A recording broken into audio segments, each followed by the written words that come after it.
Have you ever wondered how something works on the Brunswick pinsetter? Well, here's another how-do video from the garage bowling alley.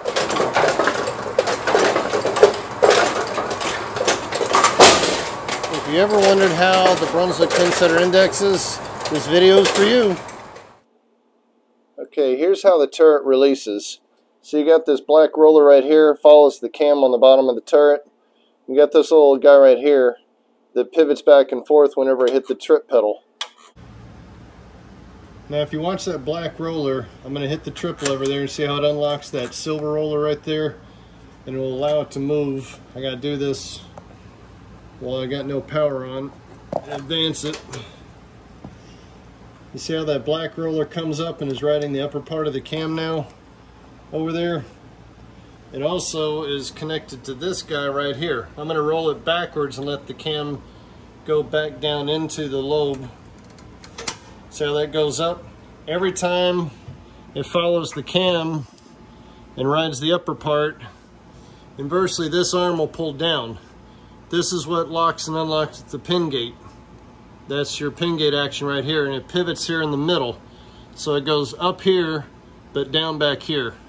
Let me try to show you again. I'm gonna hit the trip pedal, push it, and see how it lowers down there. Then I'll go up and show you the pin gate and show you how that works.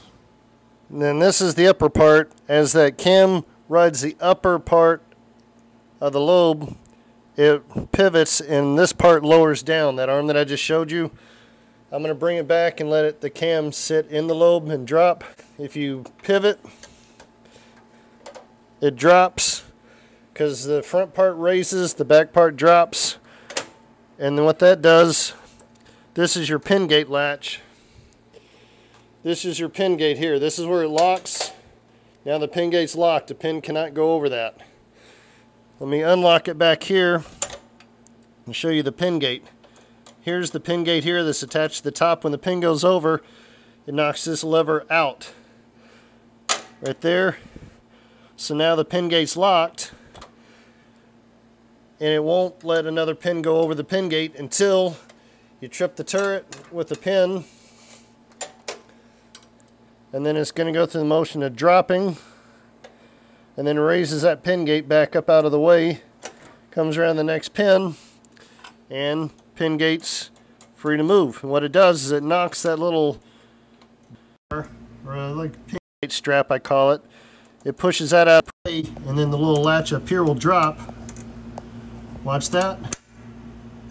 Now your pin gate's locked. But as that turret advances and the cam rides, pulls this down, picks this back up, puts it back in position, ready to go again. There's your pin gate. That's how it stops pins from feeding. Every time a pin drops, it does that every single time. And it resets itself by that black roller following the turret cam. Now the indexing works on all the pins except for the 5, because the 5 is the last one to go in. So when it gets around to the 5 pin that goes into the metal 5-pin chute, let me show you that. Then what happens is it allows the turret to release. These spoons pop out of the way, pins free fall down into the buckets. I'll show you that here in a moment.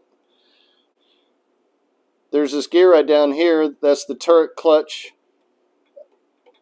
And what it does is when it pushes that, it allows that gear to make one rotation. And when it makes one rotation, it pushes the pedal down. There's a lobe on the bottom of that, and it'll push the pedal down to advance it to the next spot. You see this little link coming around here? It's sticking out. It's going to hit that little arm and trigger that right here when the pins drop. Gear turns one time. That indexes the turret one time. That's the only time you ever see the turret clutch work. This is the interlock probe. This is what hits the blocking fingers down here to keep you from dumping 10 pins on top of 10 pins or dropping pins when the machine's in the middle of a cycle and the deck's not all the way up.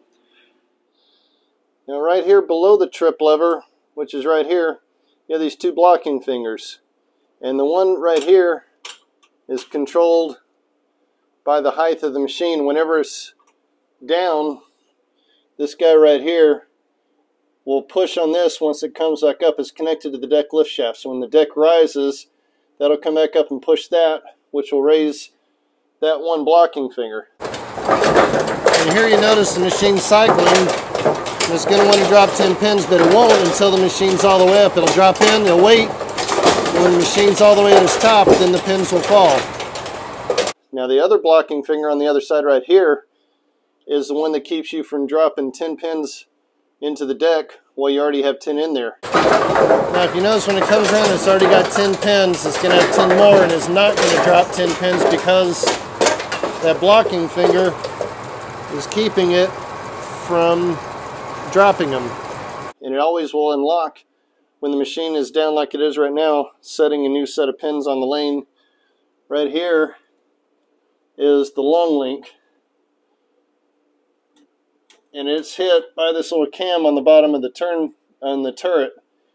It'll push this and lock it, which will make that finger come down. But at 270 like it is right now, you look back there, that little roller lifts the lock up and releases it. Okay, I'm going to turn the pin setter on, and when the turret fills up and drops the 10 pins, right now there's only 6 in there. When it gets 10 and drops, I'll show you the long link. You'll see where it latches. When you run it here, watch the long link. It'll come back and lock. Here we go. There we go. You see right there, that blocking finger is now down. See how the other one is up? Whenever the machine cycles, that other blocking finger will drop down. So I'm going to cycle it right now and watch it drop. So that way you don't drop pins in the machine during the middle of a cycle. 180 it can do it. See, then it won't let it do it again, but once it comes back up, blocking finger back up. Now watch here, when it goes to set, it'll unlatch right there, lifts it up, unlatches. Now you're back, that blocking finger is back up again.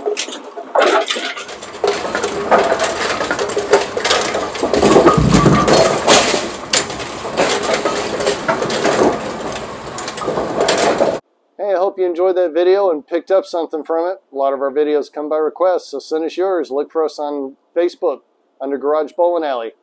Also, we're on YouTube. That's our main spot. We go live frequently and post a lot of videos. Check out our playlist. There's lots of stuff in there, bowling pins and equipment and videos and how-to videos and everything. So check us out. Send us your comments. What do you want to see more of, less of? And we'll see you soon from the garage.